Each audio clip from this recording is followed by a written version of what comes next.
오늘은 이제 말씀 사무엘상 17장 말씀을 보도록 하겠습니다. 사무엘상 17장은 너무나 이제 주일 학생들도 잘 아는 재미난 그런 장면입니다. 뭐냐면 다윗과 골리앗의 싸움입니다. 너무나 잘 알죠, 그죠? 그래서 오늘 이 내용을 가지고 본문이 길더라고요. 58절까지. 내용은 읽지는 않겠습니다. 내용 상황들은 너무나 잘 알기 때문에. 그래서 오늘 이 17장을 통해서 오늘 주제는 믿음으로 승리하는 영적 싸움의 삶. 그러니까 믿음으로 승리하는 영적 싸움. 그래서 오늘 좀 구체적으로 볼 게 뭐냐면 영적 싸움에 대해서 한번 고려를 좀 같이 교훈을 받았으면 하는 그런 생각입니다. 제가 이제 계속 이제 구약을 쭉 이제 연계해서 했는데 사실은 제가 구약을 하는 이유가 줄거리가 목적이 아니에요. 줄거리 내용 파악은 너무나 잘 아시기 때문에 그게 아니라 이제 읽어 나가면서 그 장에서 좀 핵심 될 수 있는 어떤 주제가 될 수 있는 그런 것들을 꺼내서 하는 거거든요. 그래서 실질적으로는 다윗과 골리앗 싸움이에요. 근데 그 속에 이면에는 뭐가 있냐면 영적 싸움이 있다는 거죠. 왜냐면 다윗은 잘 알잖아요. 다윗은 아까 이제 우리 홍성민 형제가 읽어줬는데 계시록 22장에 주님이 어떤 분이세요? 두 가지 다윗의 뿌리신 거예요. 그죠? 다윗이 오게 한 근원이 되시는 분이에요. 그러면서도 주님은 다윗의 자손으로 오시는 분이에요. 그죠? 그럼 하나님께서 이 아브라함과 다윗의 자손으로 오실 주님을 바라보고 있는데 항상 주님이 쉽게 이 땅에 오시질 못했잖아요. 항상 대적이 많았습니다. 이게 다윗 때도 마찬가지죠. 이 전쟁은 다윗과 골리앗 싸움이지만 이 악한 세력이 골리앗을 통해서 하나님을 대적해서 이 다윗의 뿌리 자손을 끊게 만드는 거죠. 그 전쟁인 거예요. 그래서 어떻게 보면 그 이면에는 영적 전쟁이 있다는 거죠. 우리가 그런 면들을 좀 생각해보고 오늘은 이제 영적 싸움에 대해서 우리가 어떻게 싸워야 되느냐 하는 부분들을 오늘 이제 다윗과 골리앗 싸움을 통해서 한번 보도록 하겠습니다. 그래서 본문 17장은 좀 전에 말씀드렸지만 참 주일학교 학생들이 너무나 잘 알고 있고 흥미진진한 그런 내용입니다. 그래서 이 전쟁으로 보면은 다윗 개인이 너무 우상적으로 보여준 높임을 받을 수도 있어요. 하지만 실제 다윗이 아닌 참된 왕이신 우리가 주님을 보는 것이다. 이제 중요한 것을 참 보게 됩니다. 그래서 하여튼 이 전쟁은 단순한 그 다윗과 골리앗 싸움이 아니고 개인의 싸움이 아니라 이스라엘과 블레셋의 싸움이에요. 그죠? 대표로 나오는 거죠. 이스라엘의 대표는 다윗이지만 이 블레셋의 대표는 골리앗입니다. 그래서 이스라엘과 블레셋의 대표의 싸움이면서 그 또 한면으로 더 나아가면은 어떻게 보면은 이 하나님과 사탄과의 전쟁의 싸움이라고도 할 수 있습니다. 결국은 이 전체 면으로 봤을 때 영적 싸움으로 우리가 고려를 해볼 수 있는 것을 보게 됩니다. 그래서 본문 내용을 한번 잠깐 이제 구성을 살펴보면은 1절부터 11절까지는 골리앗이 등장합니다. 그리고 도전을 해옵니다. 너희 중에서 내가 대표로 나왔으니까 너희 중에도 한 사람 대표로 나와서 싸우게 하라. 그렇게 이제 도전을 해오고 그리고 12절부터 40절까지는 이 다윗이 아버지의 심부름으로 형들에게 음식을 이제 제공하러 가게 됩니다. 그런데 마침 간 그곳에서 골리앗이 이스라엘과 하나님을 모욕하는 그 장면을 목격하게 됩니다. 그게 이제 12절부터 40절까지 그리고 다윗이 골리앗과 싸울 것을 요청하게 됩니다. 그래서 이제 나가게 되고 그리고 41절부터는 54절 해서 결국은 다윗과 골리앗 싸움에서 누가 이기죠? 다윗이 승리합니다. 다윗이 승리했기 때문에 주님도 탄생할 수 있으셨던 거예요. 그죠? 다윗의 계보로 주님의 약속이 하나님의 약속이기 때문에 그렇게 된 거죠. 그 다윗이 승리하고 그래서 이 승리는 결국은 이스라엘의 승리이면서 하나님의 승리인 것을 보게 됩니다. 그리고 이제 55절부터 58까지는 이제 다윗이 이제 정식으로 사울 앞에 서게 되고 그의 이제 정식 군사로 군대 장관으로 이제 서게 되는 부름을 받는 그런 내용으로 이렇게 되어 있습니다. 첫 번째 이제 생각해 볼 게 보면 이 전쟁은 어떤 전쟁인가 하는 것을 먼저 생각해 보겠습니다. 그래서 8절 9절을 한번 볼까요? 다 보기는 그렇고 지금 양 진영이 엘라 골짜기에 서로 진치고 있는 거예요. 거기서 8절 9절 먼저 보시면 그렇게 되어 있습니다. 그가 서서 이스라엘 군대를 향하여 외쳐 이르되 너희가 어찌하여 나와서 전열을 벌였느냐 나는 블레셋 사람이 아니며 너희는 사울의 신복이 아니냐 너희는 한 사람을 택하여 내게로 내려 보내라. 그가 나와 싸워서 나를 죽이면 우리가 너희의 종이 되겠고 만일 내가 이겨 그를 죽이면 너희가 우리의 종이 되어 우리를 섬길 것이니라. 옛날 전쟁에는 이런 묘들이 많아요, 그죠? 우리가 어떤 영화를 보든지 드라마도 이런 그런 부분을 보는데 전체 싸움을 하기 전에 뭐예요? 대표 한 번씩 나옵니다. 장수들 중에.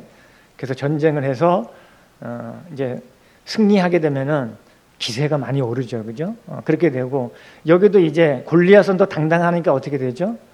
만약에 누가 이기든지 그 진영의 종이 될 것이다. 이렇게 이제 싸움을 도전해 옵니다. 근데 이제 골리앗은 이제 어떤 사람이냐면 골리앗의 이름의 뜻이 보면 뭐냐 유랑자란 뜻이에요. 골리앗이 찾아보니까 유랑자, 뭐 방랑자 이런 거죠, 그죠? 떠도는 사람 이런 의미예요. 근데 다윗의 이름의 뜻을 압니까? 혹시 다윗의 이름의 뜻은 뭐냐면 사랑받는 자 이런 의미예요. 사랑받는 자. 그래서 어떤 의미로는 이 다윗은 골리앗은 세상을 보기에는 참 이따 여기 뭐 신장도 나오지만 거의 신장이 약 3m 정도는 그 정도 거인이에요. 그런 거인이고 세상을 볼 때는 얼마나 참 강한 자로 보이는 거예요, 그죠? 근데 이의 삶은 어떻게 되냐면 이 한편에 이게 세상의 유랑자처럼 허무하게 끝나는 거죠. 골리앗 같은 경우. 그렇지만 다윗은 어떻게 보면은 하나님의 사랑받는 자가 되는 것을 보게 됩니다. 어떻게 보면 이름의 뜻에서도 우리가 그런 교훈을 한번 생각해 볼 수 있을 것 같아요. 그래서 어떤 사람은 세상적으로 위대하고 이렇게 살아가고 그렇게 하지만 그 결말은 결국은 유랑처럼 그렇게 허무하게 끝날 수 있는 거고. 그렇지만은 지금 이 골리앗에 비해서는 작은 체구고 이렇지만은 이 작은 자로 보이지만은 사실은 하나님의 사랑받는 자로 이렇게 쓰임을 받을 수 있는 거죠. 그럼 이 두 사람의 차이는 어떤 차이일까요? 결국 하나님을 의지하느냐, 신뢰하느냐, 그렇지 못하느냐 여기에 달린 거예요. 그래서 이 다윗도 싸움에 이제 전술이 나오겠지만 어떤 각오로 이렇게 싸우느냐 하는 것을 우리가 이제 말씀을 통해서 이제 살펴보겠습니다. 그래서 골리앗의 이름에서는 유랑자인데 이 골리앗은 세상적으로도 많이 이제 이름을 도용을 해요. 왜냐면 큰 뭐 건물이라든지 뭐 크레인 같은 것도 보면 큰 거는 골리앗 크레인 뭐 이렇게 하잖아요, 그죠? 뭐 골리앗 타워 뭐 이렇게 많이 얘기합니다. 그래서 하여튼 큰 것들은 다 그렇게 이름을 인용합니다. 만약에 골리앗이 살았다면 저작권을 받아야 돼요, 그죠? 근데 그렇지 않죠. 근데 골리앗이 이제 그렇게 거인을 떠올리게 됩니다. 그래서 그 골리앗의 외형을 보면은 4절에 보면 그렇게 돼 있어요. 그 하반절에 보면은 골리앗이요 가드 사람이라 그의 키는 6규빗 한 뼘이요 그랬어요. 이 한 규빗은 우리가 이제 손끝에서 이 팔꿈치까지라 그러거든요. 여기가 이제 한 규빗입니다. 이게 보통 이제 약 45.7cm 정도를 잡아요. 45.7cm. 근데 뭐 그냥 잘 모르면 약 한 50cm로 이렇게 막 계산도 이제 간혹 하기도 합니다. 그리고 한 뼘은 뭐냐면 22.86cm. 22.86cm래요. 그래서 그걸 계산해 보면 약 한 2m 98cm 정도 되는 거예요. 그래서 이 골리앗의 키는 약 거의 3m가 되는 거예요. 그 3m로 보세요. 저희 이제 이거 2m만 돼도 엄청나잖아요, 그죠? 거인처럼 보이는데 거기에다 1m가 더 크면 3m면은 여기 닿을 것 같아요, 그죠? 다니기가 어렵고 뭐 버스 택시 타기도 어려울 것 같아요. 특수차를 사야 될 것 같아요. 그 정도면은 하여튼 그런 장대한 키를 가지고 있습니다. 그리고 이 갑옷 무게만 해도 어디냐면 5절에 보면은 머리에 노트구를 썼고 몸에는 비늘을 갑옷을 입었으니 그 갑옷의 무게가 놋 5,000세겔이다 이렇게 돼 있어요. 한 세겔은 11.4g이라 그러는데 5,000세겔이면은 계산하면 약 한 57kg이 나오는 거예요. 이 갑옷 자체가 무게가 57kg이에요. 그러니까 우리가 57kg 되면은 뭐 한 자매님들 무게 좀 많이 나가는 편도 57kg 정도 되는 거죠. 그죠? 그러면은 그 갑옷 자체가 그런 무게를 가지고 입고 다니는 거죠. 우리가 만약에 그걸 입었다 그러면 참 거동하기 힘들 것 같아요. 그죠? 만약에 그거 똑같아요. 제가 57kg 되는 자매를 얻고 이렇게 뭐 전쟁터에 나가는 거 거의 같지 않을까, 무게가. 그런 거죠. 그래서 하여튼 이 갑옷 무게가 약 한 57kg이 되고, 그 다음에 창날 보면은, 다리에는 녹 각반을 찾고 어깨 사이에는 녹 단창을 메었으니, 7절에 보면 그 창자루는 배틀채 같고 창날은 철 600세겔이며 방패든 자가 앞서 행하더라. 그래서 이 창날이 보면은 철 600세겔인데 이거는 무게라면 약 6.8kg 됩니다. 6.8kg. 그러니까 7kg 되는 이런 가지고 이제 싸움을 하게 되는 거죠. 들고 이렇게 할 수 있겠어요? 좀 힘들겠죠, 그죠? 그 정도의 이제 체격을 가지고 있기 때문에 가능한 거겠죠.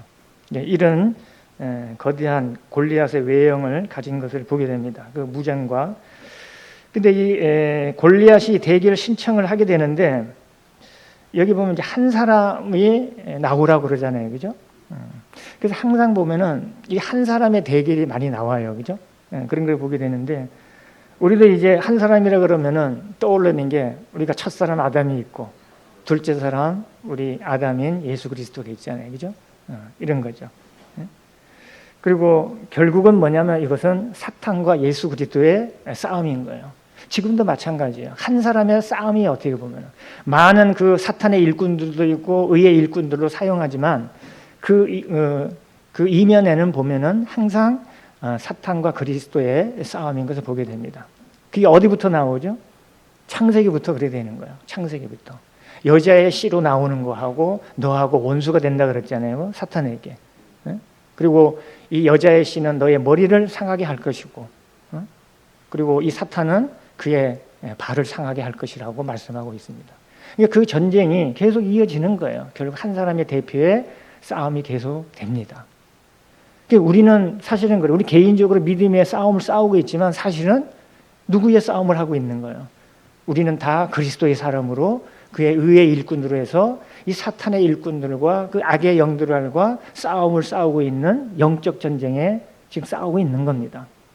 그래서 우리가 열심히 복음을 전하고 하는 것들도 이유가 뭐죠? 바로 그는 그리스도의 복음을 전하고 하는 것들이 바로 우리가 영적 전쟁을 하고 있는 것입니다. 그 이면에 얼마나 많은 이 대적들이 있고 그런 것을 우리가 보게 됩니다. 그리고 이 이제 골리앗이 이 싸움에서 이제 어떻게 하면 군대를 모욕하게 되죠. 10절에 보세요. 10절에 그 블레셋 사람이 또 이르되 내가 오늘 이스라엘의 군대를 모욕하였으니, 이스라엘 군대를 모욕했다 그랬죠. 사람을 보내어 나와 더불어 싸우게 하라 한지라. 근데 이 이스라엘 군대를 모욕한 게, 이 모욕이란 말이 한 5번 정도 나와요. 여기서 10절에도 나오고 또 25절을 보세요. 25절에 보면 이스라엘 사람들이 이르되 너희가 이 올라온 사람을 보았느냐? 참으로 이스라엘을 모욕하러 왔도다. 물론 이스라엘 사람들이 얘기했지만 이 골리앗이 이스라엘을 모욕하러 왔다고 표현하고 있죠. 그리고 26절에도 여기는 치욕으로 이제 말씀하는데, 그 하반절에 보면 26절 다윗이 곁에 서 있는 사람들에게 말하여 이르되 이 블레셋 사람을 죽여 이스라엘의 치욕을 제거하는 사람에게는 어떠한 대우를 하겠느냐? 이 할례 받지 않은 블레셋 사람이 누구이기에 살아계신 하나님의 군대를 모욕하겠느냐?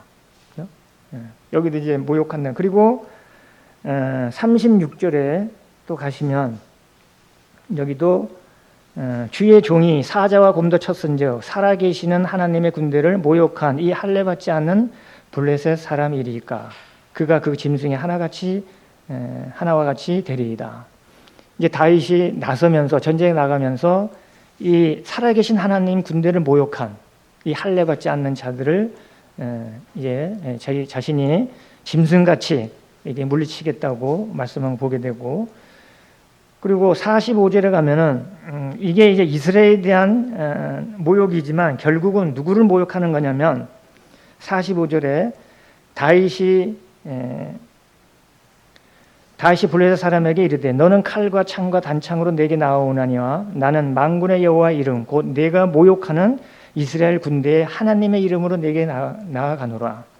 그러니까 이스라엘과 이스라엘 군대를 모욕할 뿐만 아니라 누구를 모욕하는 거죠? 하나님을 모욕하는 겁니다. 다윗이 결정적으로 이 나가게 된 동기가 뭐냐면 이스라엘 군대를 모욕한 거는 결국은 누구를 모욕한 거예요? 하나님을 모욕하는 거예요. 그것을 위해서 다윗이 마음의 결정을 한 겁니다. 그죠? 그런 믿음이 있었던 거죠. 그래서 이 골리앗에 대한 그 다윗의 대처는 어떻게 했느냐면 우리가 이게 평범한 사람이 보기엔 때는 이 거인과 소년의 싸움이죠. 그죠? 이 상대가 되지 않습니다. 이거 뭐 하나마나 뻔한 결과의 그런 전쟁으로 다 여길 겁니다. 그래서 33절에도 그래서 사울 왕이 그렇게 해요. 사울 왕이 뭐라 그러냐면 33절 사울이 다윗에게 이르되 내가 가서 저 블레셋 사람과 싸울 수 없으리니 너는 소년이요 그는 어려서부터 용사임이라. 싸울 수가 없다는 거죠. 너는 소년에 불과하지만 그는 어려서부터 용사, 전사라는 거예요. 싸움에. 상대가 되겠느냐. 그리고 이 다윗이 싸우러 나가겠다고 할 때 28절에 보시면 이 형들도 비난을 했어요. 28절에 보면 큰형 엘리압이 다윗이 사람들에게 하는 말을 들은지라 그가 다윗에게 노를 바라여 이르되 내가 어찌하여 이리로 내려왔느냐 들에 있는 양들을 누구에게 맡겼느냐 나는 내 교만과 내 마음의 완악함을 아노니 내가 전쟁을 구경하러 왔도다. 형들도 말리고 비난하게 됩니다. 네 마음이 교만하고 마음이 완악하다. 네가 전쟁을 구경하러 왔느냐. 이게 비난하는 거죠. 근데 이 다윗은 이 전쟁이 살아계신 하나님의 능력을 드러내는 전쟁인 것을 확신했어요. 그죠? 그걸로 해서 나간 거예요. 그래서 그 무장도 어떻게 했죠? 이 사울왕이 자기의 갑옷을 줬잖아요. 그게 맞지가 않는 거예요. 근데 다윗의 무장은 원래 이제 다윗 자신은 뭐 용사도 하고 전형적인 용사의 복장이지만 이 다윗의 복장은 뭐예요? 하찮은 이 목동의 막대기와 물맷돌에 불과했어요. 그래서 39절부터 볼까요? 39절. 다윗이 칼을 군복 위에 차고는 이제 사울 왕의 이제 그 갑옷을 군복을 입는 거죠. 익숙하지 못함으로 시험적으로 걸어보다가 사울에게 말하되 익숙하지 못하니 이것을 입고 가지 못하겠나이다 하고 곧 벗고 손에 막대기를 가지고 시내에서 매끄러운 돌 5을 골라서 자기 목자의 제구 곧 주머니에 넣고 손에 물매를 가지고 블레셋 사람에게로 나아가니라. 이 무장된 무기가 사실 이게 뭐 감히 우리가 생각할 수 있겠습니까? 그죠? 이게 지금 죽으러 나가는 거죠. 근데 이 다윗은 용사의 복장을 가지고 익숙지 않았다 그랬어요. 그죠? 근데 싸움에서 우리가 나갈 때도 뭐냐면 익숙한 걸로 나가는 게 나은 거죠. 다윗은 첫 번째 이 무기를 구할 때 자기에게 익숙한 걸로 한 거예요. 이 갑옷은 이거는 자기는 사용해 보지 않았잖아요. 그죠? 익숙지가 않은 거예요. 그래서 우리도 어떤 대적들하고 싸우고 할 때 보면 내가 그동안에 쌓아놓고 나에게 익숙한 것을 무기로 잘 삼아야 돼요. 그게 필요합니다. 그래서 다윗은 남들이 볼 때는 참 하찮고 보이잖아요. 그죠? 마치 세상 사람들이 보면은 십자가의 도를 바라보는 게 우리는 십자가의 도의 능력을 가지고 있습니다. 그걸 알아야 되는 거죠. 다른 사람이 볼 때는 우리는 물맷돌과 막대기 들고 있는 거 똑같은 거예요. 십자가를 자랑한다? 십자가에 뭐가 있는데? 이렇게 생각하는 거예요. 그게 우리에게는 익숙한 거예요. 왜? 우리는 매일 주님의 십자가에 달리신 그분을 찬양하고 경배하고 예배합니다. 그분을 바라보죠. 그죠? 그리고 십자가에서 승리하신 그분이 지금 영광 보좌 우편에 계신 거예요. 그게 우리에게 익숙한 광경입니다. 그렇게 되는 거죠. 멸망한 자에게는 십자가의 도가 미련하지만 믿는 우리에게는 뭐라고요? 하나님의 능력입니다. 그래서 이 익숙한 다윗은 이 지팡이와 물맷돌을 가지고 간 거예요. 물맷돌도 보면 뭐 주머니에도 갔죠. 그것도 매끄러운 돌 5개를 가져갔어요. 근데 5개가 다 필요하지 않았어요. 첫 한 방으로 끝냈어요. 그죠? 참 대단한 거예요. 많이 예비로 가져갈 수도 있겠죠. 그죠? 그렇지만은 단 한 물맷돌 하나에 이 거구이 3m 되는 이 전사가 거꾸러진 거예요. 그리고 결국 이 병사는 어떻게 골리앗은 누구 칼에 죽었죠? 몇 병을 당했죠? 자기 칼에 목병을 받은 거예요. 죽기는 물맷돌에 죽었지만은 결국은 다윗이 가서 그 골리앗의 칼을 통해서 그의 목을 벤 겁니다.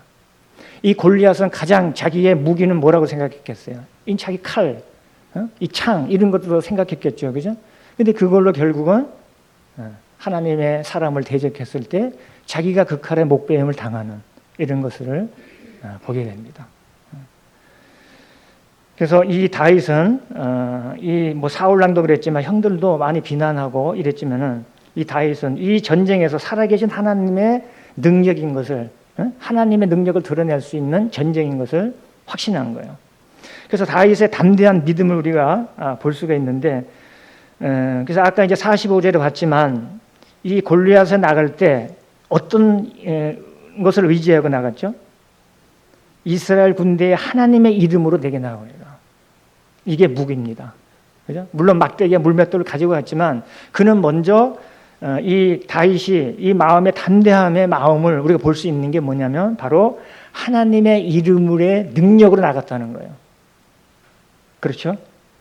그리고 우리가 사도행전도 우리 계속 공부하고 있지만 사도들의 능력이 어디서 나온 거죠? 예수 그리스도의 이름의 능력에서 나왔어요. 우리 사도행전 보면 그렇잖아요. 그러니까 주님의 이름도 그렇고 하나님의 이름에는 그 능력이 있는 거예요. 우리에게 능력이 있는 게 아니에요. 여기다 아까 다윗을 우상화하지 말랐다는 게 다윗의 능력이 있는 게 아니죠. 하나님의 이름의 능력이 있는 겁니다. 그게 믿음이에요.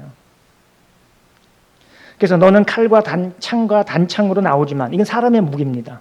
그렇지만 나는 만군의 여호와의 이름 내가 모욕하는 이스라엘 군대의 하나님의 이름으로 나아간다.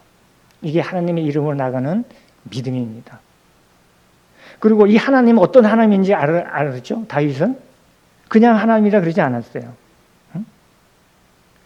살아계신 하나님. 응? 살아계신 하나님인 것을 살아계신다고 말씀하고 있어요. 46절 하반절에 그랬죠. 온 땅으로 이스라엘에 하나님이 계신 줄을 알게 하겠고. 그래서 이 승리에서 하나님이 살아계신 걸 내가 보이겠다. 그리고 하나님의 능력으로 간 거예요. 그리고 이 다윗은 어떤 것보다도 참을 수 없는 게 있었어요. 뭐냐면 하나님의 이름을 모욕하는 거. 이걸 참을 수가 없었어요. 그래서 자신이 나서야 할 이유를 분명히 알고 있었습니다.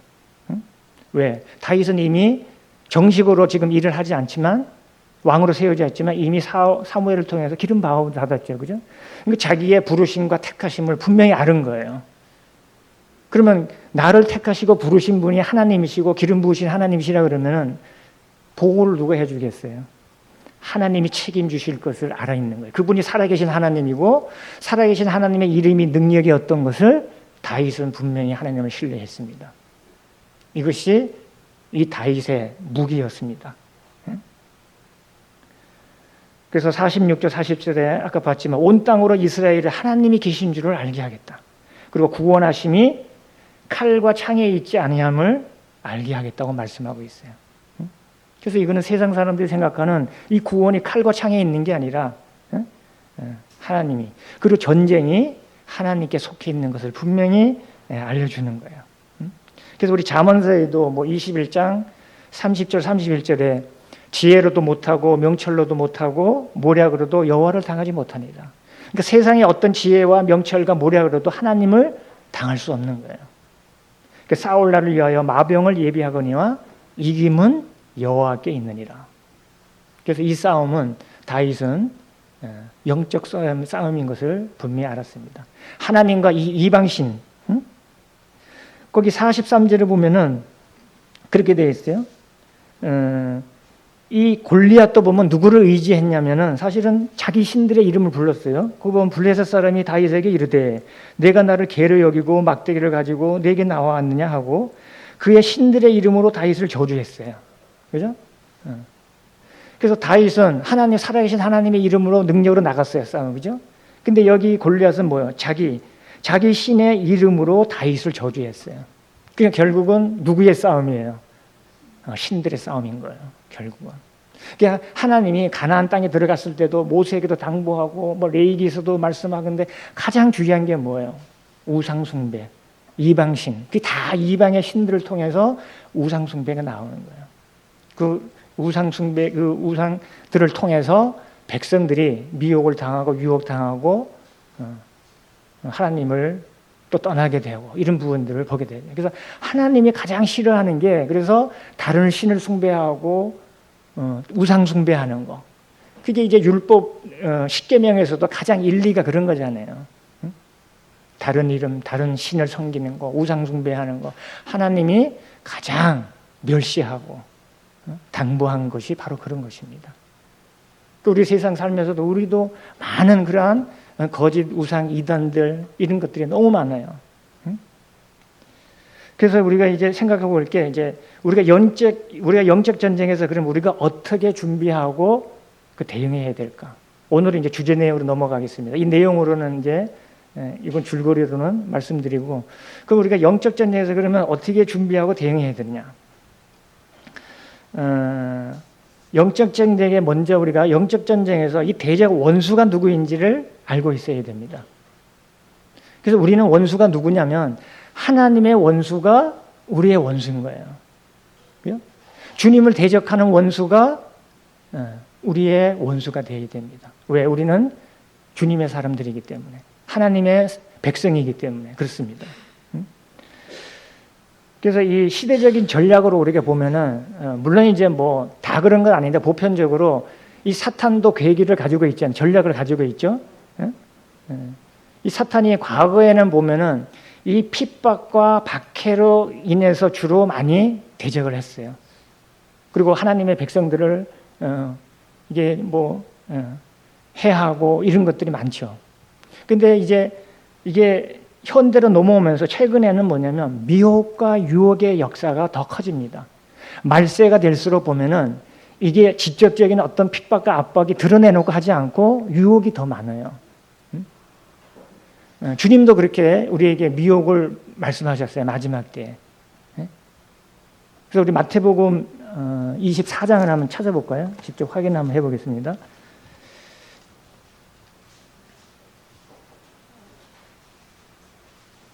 마태복음 4장, 마태복음 24장.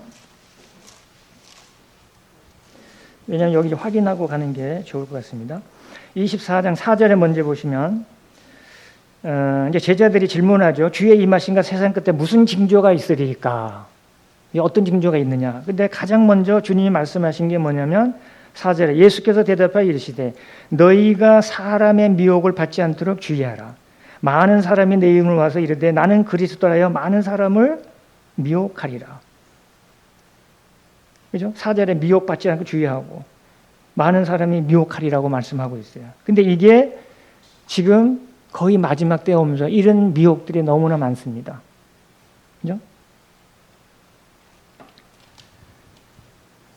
그리고 11절에 보실까요? 11절 거기다 보면 거짓 선지자가 말이니라 많은 사람을 미혹하겠으며 이게 되어 있습니다. 그래서 미혹 여기는 이제 속임 당하게 하는 거예요. 속임 당하게. 거짓 선지자가 많이 일어나서 많은 사람들을 미혹하겠으며.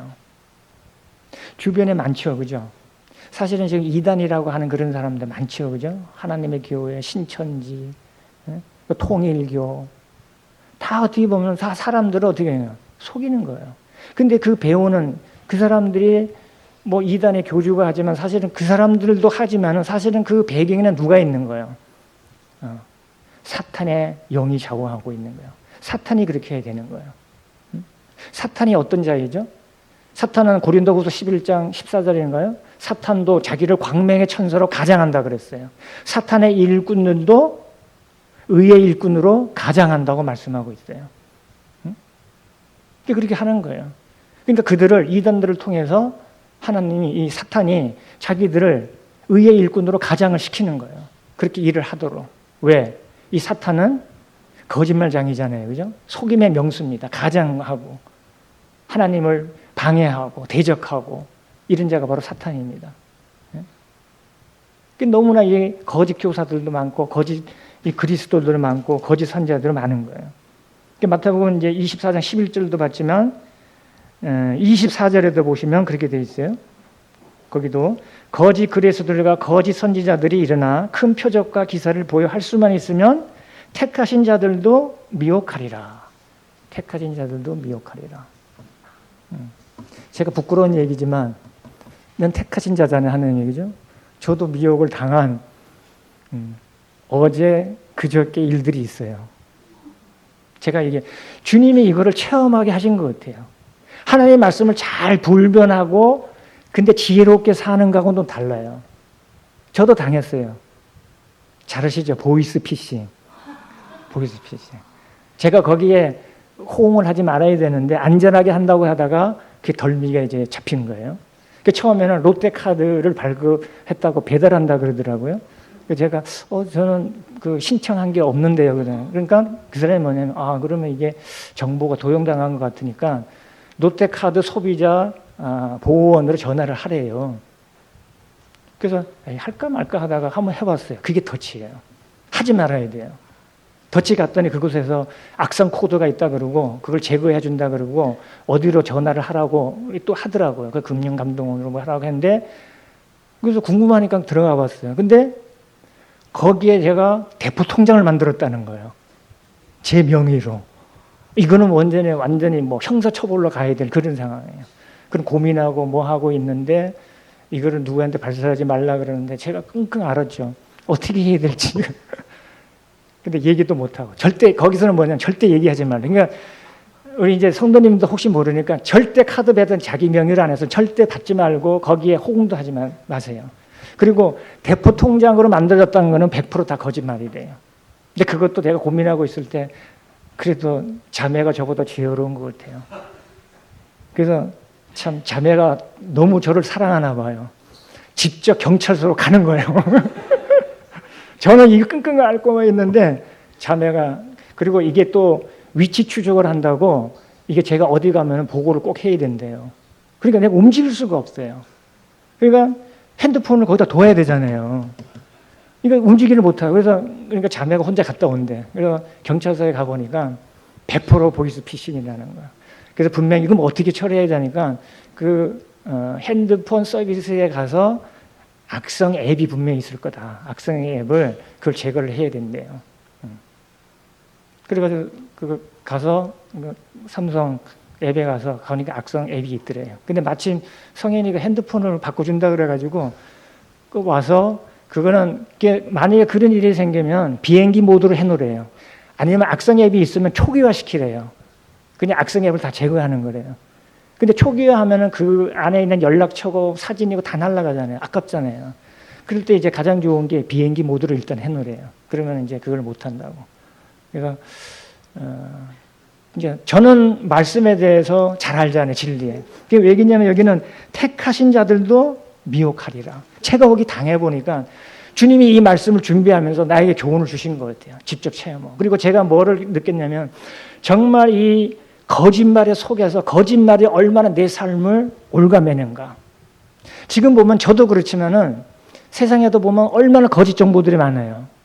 투표하면서 지금 유튜브에 보면 아직도 거짓 정보들 너무 많잖아요. 유튜버들이. 사람들이 아직도 뭐냐면 부정선거 있잖아요. 그런 것들에 대해서 찬반이 너무 많아요.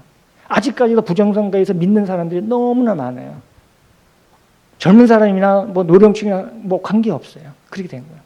모두가 다 거짓 정보에 속고 있는 거예요. 그게 누구의 짓이죠? 사탄은 거짓의 명수입니다.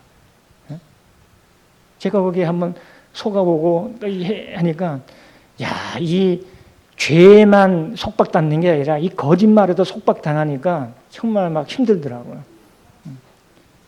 자매가 지혜롭게 잘 대처해줘. 나는 참 너무 자매에게 고맙고 감사하고 그렇더라고요.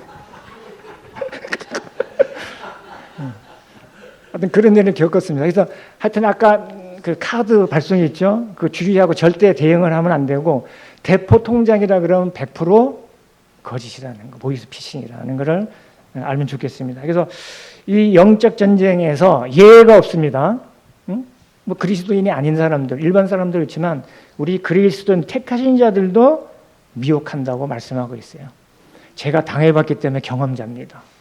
사탄이 그런 거예요, 마지막 때. 그래서 이 영적 전쟁에 그럼 우리가 어떻게 무기로 이게 대처를 해야 되느냐.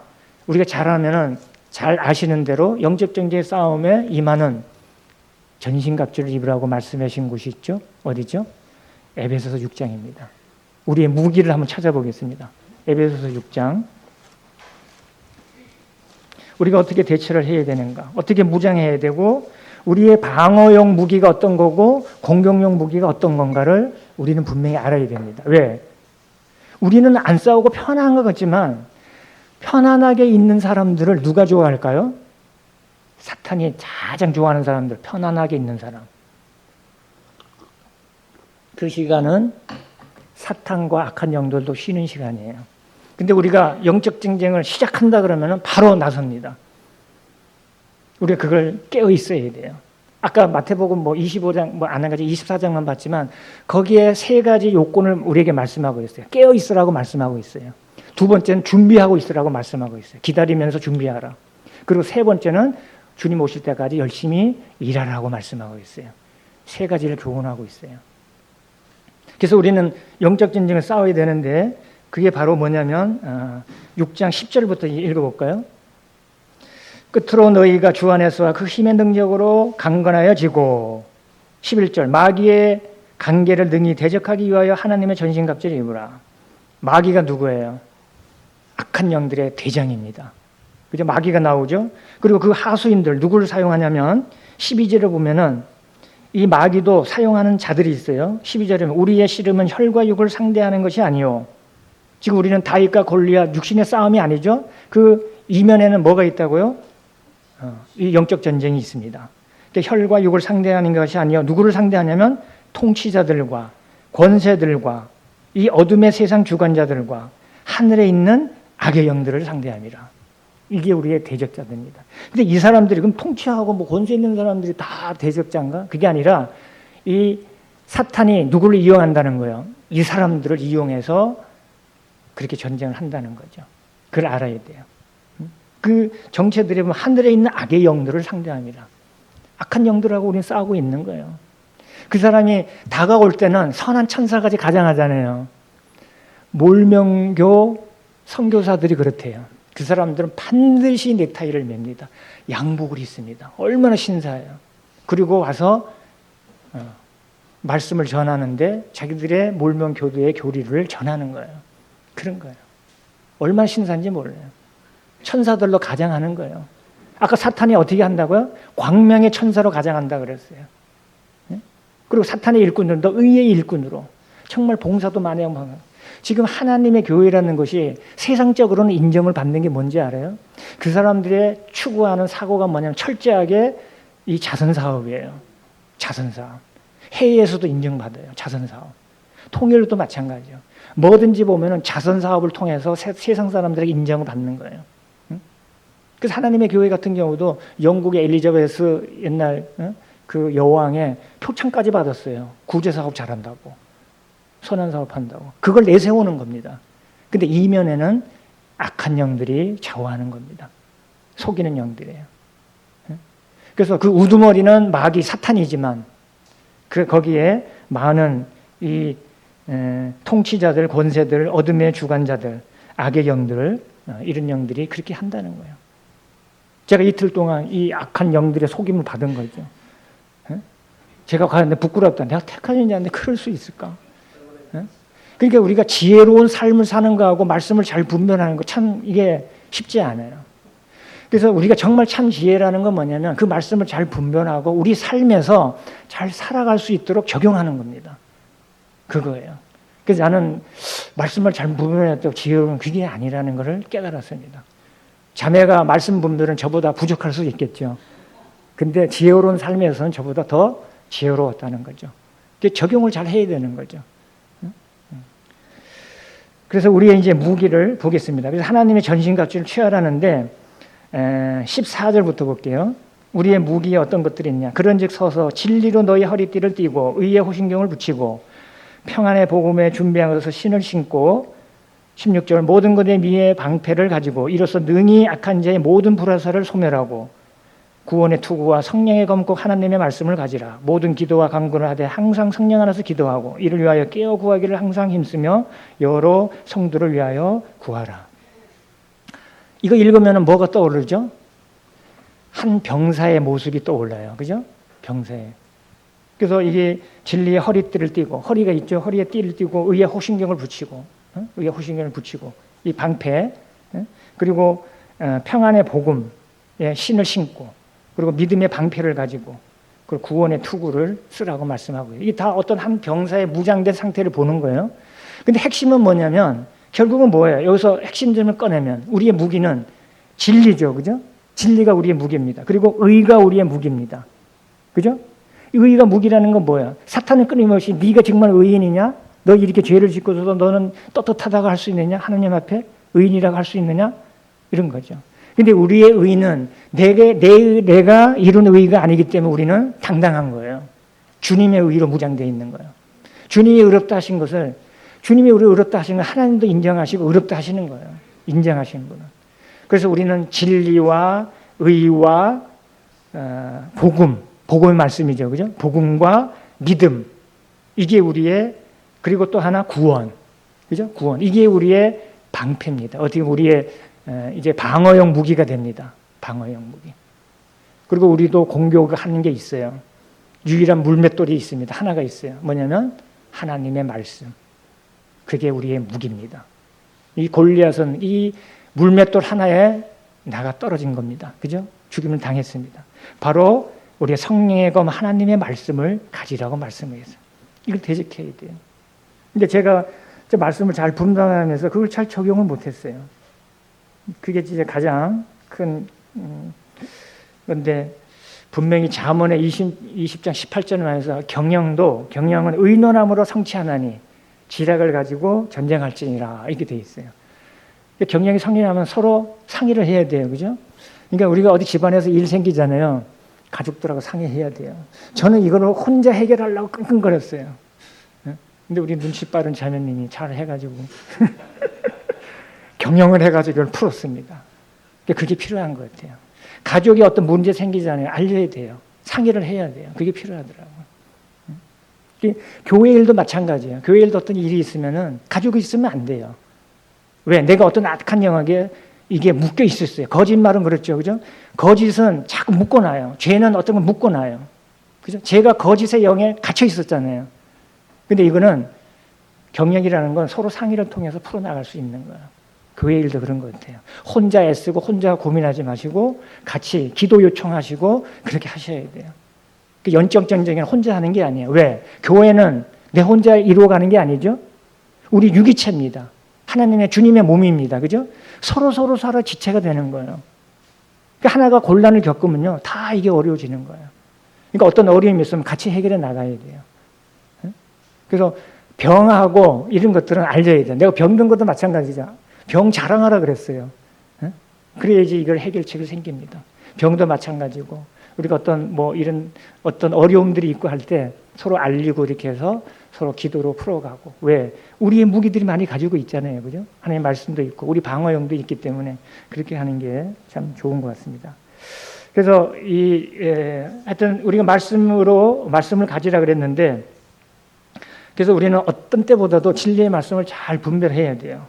그래서 디모데후서 같은 넌 진리의 말씀을 옳게 분별하라고 말씀하고 있고, 빌립보서 1장 10절에는 너희로 지극히 선한 것을 분별하라 그랬어요. 그래서 진실하여 허물 없이 그리스도까지 날 이르라고 말씀하고, 그래서 진리의 말씀을 옳게 분별해야고, 우리가 어떤 것이 악하고 선한 것이 분별해야 돼요. 그리고 선하시고 기뻐하시고 온전하신 뜻인지 하나님의 뜻이 무엇인지 분별해야 되고, 그리고 또 한 가지 보면은 요한일서 4장 1절에 가장 이게 지금 심각한 것 같아요. 뭐냐면 사랑하는 자들아 영을 다 믿지 말고 오직 영들이 하나님께 속하였나 분별하라. 많은 거짓 선지자가 세상에 나왔습니다. 이렇게 말씀하고 있어요. 그래서 지금 많은 이단들이 뭐를 부인하냐 그러면은 주님의 인성과 신성을 부인하잖아요. 그죠? 우리가 영을 분별할 때 가장 먼저 그거를 분별을 할 필요가 있습니다. 그래서 우리가 하나님의 전쟁을 해서 우리가 아무것도 하지 않고 가만 손 놓고 기다리는 게 아니에요. 수동적으로 있는 게 아니죠. 우리가 우리가 하나님 말씀 적극적으로 잘 분별하고 알고 그러면서 우리가 삶에 있어서도 우리가 그렇게 살아갈 수 있도록 이게 삶의 지혜인 것을 참 보게 됩니다. 그래서 오늘 결론적으로 말씀드리면 이 다윗은 목동으로 사람들이 가장 미천하다고 보는 그런 일을 했잖아요, 그죠? 그것도 그 8형제 중에서도 막내로 그냥 원래 막내는 사랑을 많이 받아야 되는데 이 뭐 좀 천대를 받은 것 같아요. 반대로 아들이 8명이니까 너는 저 가서 그냥 양이나 쳐라 이렇게 했던 것 같아요. 근데 이 다윗은 사람들이 작고 천하다고 하는 그 곳에서 뭐를 배웠겠어요? 하늘을 보면서 이 자연을 보면서 그리고 이 곰과 사자들을 대적하면서 하나님에 대한 신뢰와 능력과 믿음을 배웠어요. 따로 배운 거예요. 만약에 나는 다윗이 형들하고 같이 섞여가지고 막 이랬다면 이걸 배우지 못했을 것 같아요. 딴지 이렇게 천한 곳에 가서 그곳에서 참 그런 걸 생활하다 보면 잘 아시는 대로 시편 23편 같은 그런 시도 이렇게 지어 있을 것 같아요. 하나님은 나의 목자시니 내게 부족함이 없어요. 이게 어디에서 나왔겠어요? 하나님 신뢰에서 나오는 겁니다. 그죠? 철저하게 그렇게 배운 거예요. 그래서 이 목동이지만 작은 전투에서 승리는 결국은 이 골리앗이라는 큰 승리를 이끄는데 밑거름이 된 거예요. 그래서 우리 평택중앙교회도 이 작은 모임이지만 이곳에서 작은 일이라고 생각하는 것을 충실하고 할 때 우리 성도들이 적다고 해서 가만히 있는 게 아니잖아요. 그냥 하는 거예요. 우리가 1000명이 있다고 가정하고 일을 하는 거예요. 그러면 부유하잖아요. 그죠? 왜냐하면 일당 100이니까 그렇게 할 수 있습니다. 작은 모임이지만 이곳에서도 작은 일을 충실히 할 때 크게 쓰임받는 기회는 분명히 있습니다. 근데 우리가 충실하게 하지 않을 때 주님도 일을 하시지 않아요. 왜냐하면 우리 마음에 소원을 두고 일하시는 분이기 때문에. 그죠? 우리 식구 적다고 낙심하지 마세요. 식구 많다고 생각하고 그 가운데서 내가 할 일을 충실히 하는 거. 그게 바로 우리가 다윗을 본받는 이유입니다. 그렇게 해야 되는 거죠. 다윗에게는 물론 골리앗을 물리치면 많은 포상도 있었어요, 그죠? 상급도 준다 그랬어요. 근데 뭐 사울 딸도 준다 그랬죠, 그죠? 많은 상급도 주고 딸도 사위로 이렇게 한다고 했지만 거기에 다윗은 연연하지 않았어요. 오직 하나님의 그 상급보다는 하나님의 이름이 모욕받는 거 그걸 참지 못했어요. 그리고 하나님께 대한 열심을 배운 것을 보게 됩니다. 우리도 이제 이 살아가면서 우리가 어떤 뭐 상급을 위해 물론 상급을 주시지만 상급을 위해서 목표를 하지는 않잖아요, 그죠?